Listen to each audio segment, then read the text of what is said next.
Hello, my name is Abraham Klein, and today I would like to talk to you about um, something that's been on my mind, which is typically how my videos go, but something that's been on my mind for probably years now, and it's a phrase I hear quite a bit, or I've heard quite a bit over the years, and it's one that I disagree with. But to sort of create a background for you, let me talk a little bit about my background, where I come from. For those of you who may not be aware, I was raised in an independent, fundamental King James Bible believing church, a Christian home, basically, when I was growing up. And so I knew from a very young age that the belief system that I was raised under was not the majority. In other words, most people in the world don't believe religiously, morally, like I was raised to believe. And so, you know, that's something I kind of always knew. And over time, I became obviously exposed to other beliefs, and over time, according as I read the Bible and things like that, your own beliefs are sort of developed, things like that, and so that's all part of life, right? That just comes with life. If not, then uh, I don't know. I don't know what to tell you. But so I was raised with certain beliefs, as I said. But over the years, I've heard preachers and, in fact, people in the political sphere who often talk about moral issues, societal, sometimes political issues as well. Whether it be legislatively or what have you, they'll talk about things. And there's a phrase they use, and that is the phrase "future generations will look back and be appalled at such and such." Okay, maybe you've heard this before. I know I've heard it many times, and it's one that I've never really agreed with because number one, again, I was raised under the belief that, well, most people don't believe like I do anyway, and if we're to really look at how the majority or mainstream culture has changed, if the odds are to follow historically, then no, future generations will not look at where we are as a society now and think that mainstream society was crazy. So by that I mean things, well, like they'll talk about the debt, right? Oh man, we spent so much money as in the government, and that's, they're going to look back and think we were crazy. Now that's possible. They may think we're crazy, but 9 times out of 10, they usually don't blame the government. They usually blame, capitalism or things like that. Which, when you mix government and capitalism together, it can. But I'm not here to talk about that. There's other things too, such as they'll talk about abortion, right? One day, future generations will look back and think of how depraved we were because scientifically we didn't believe that life, life was not viable at certain places, and scientifically we've proven that these things are so. Or they'll talk about, the idea of no family unit, single moms or single fathers, and the family's broken up, and they're going to look back and think, oh my goodness, you know, we realized that sowing your wild oats and living like that, it was completely wrong, and we've realized that.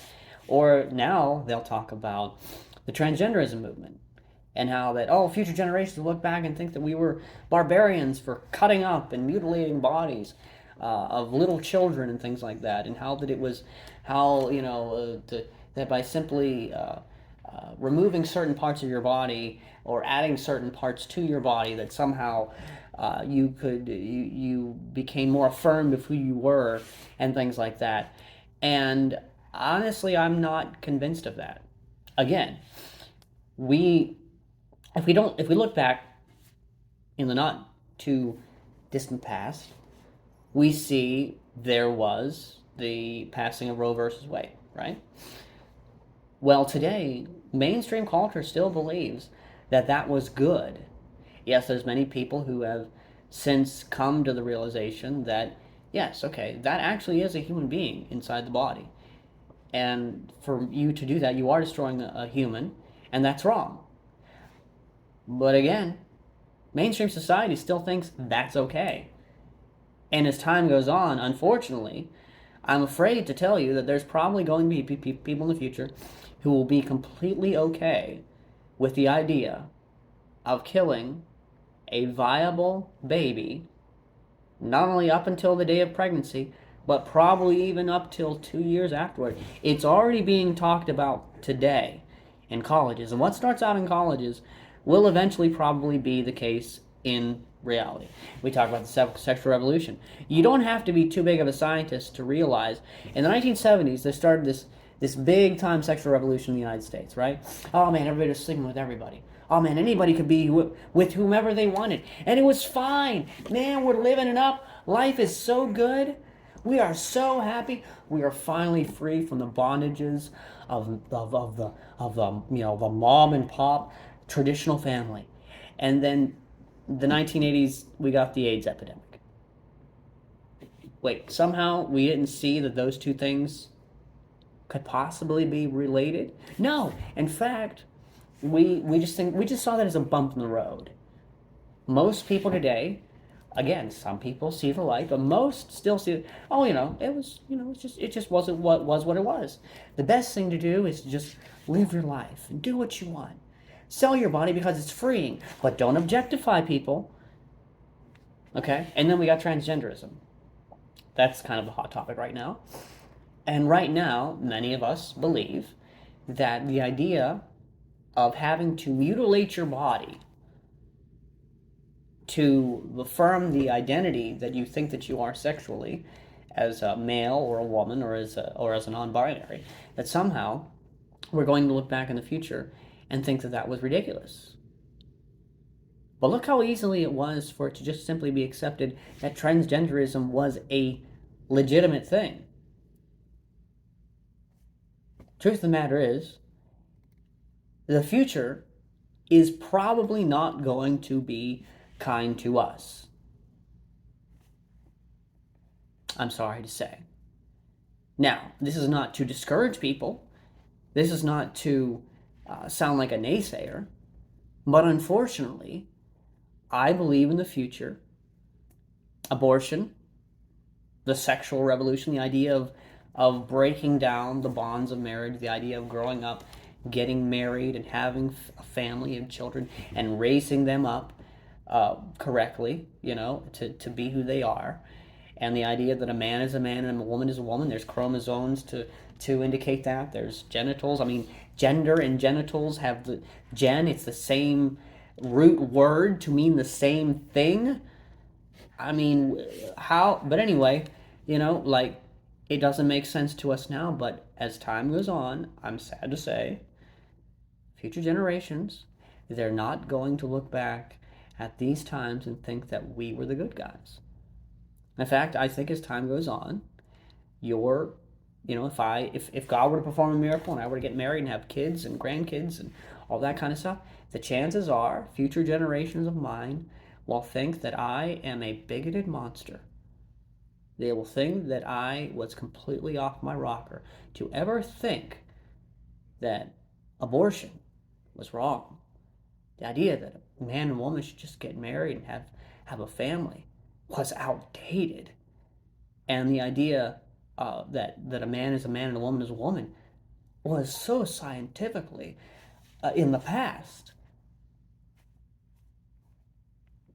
That's probably the way it's going to go. Now, does that mean that the future is correct? No. Does that mean that we are wrong? No. It doesn't. Does that mean because future generations could look at us negatively that we should stop, trying to proclaim these truths? No. Another thing, it's possible in the future the world will become more and more intolerant to the idea of Christianity itself and religion itself. Does that mean I should stop preaching and proclaiming the gospel of Jesus Christ? No. Because the truth doesn't change. We often talk about tradition is peer pressure from the past, right? If you're following a tradition, that's just peer pressure from the past. Well, the same goes for the future. Very often people think, well, what will future generations think of me if I still have this belief? Well, it doesn't matter what future generations think. It's possible that there could be somehow this amazing awakening where all of society as a whole, mainstream society, I'm not saying that all of these beliefs are going to go completely extinct. What I'm saying is the mainstream culture is going to look back at us, most likely, and think that we were wrong. That's what I'm saying. But what I was saying is that, but it doesn't mean that we are wrong, okay? But just because of the future, they look at us in a negative light doesn't mean we should change. The truth is still the truth, whether the future accepts it or not. The truth is still the truth, whether our children, our grandchildren, our great-grandchildren, 10 generations from now, if that's even still going to be a possibility, look at us as if we were correct in our thinking or not. It's okay. And so I didn't mean for this to be a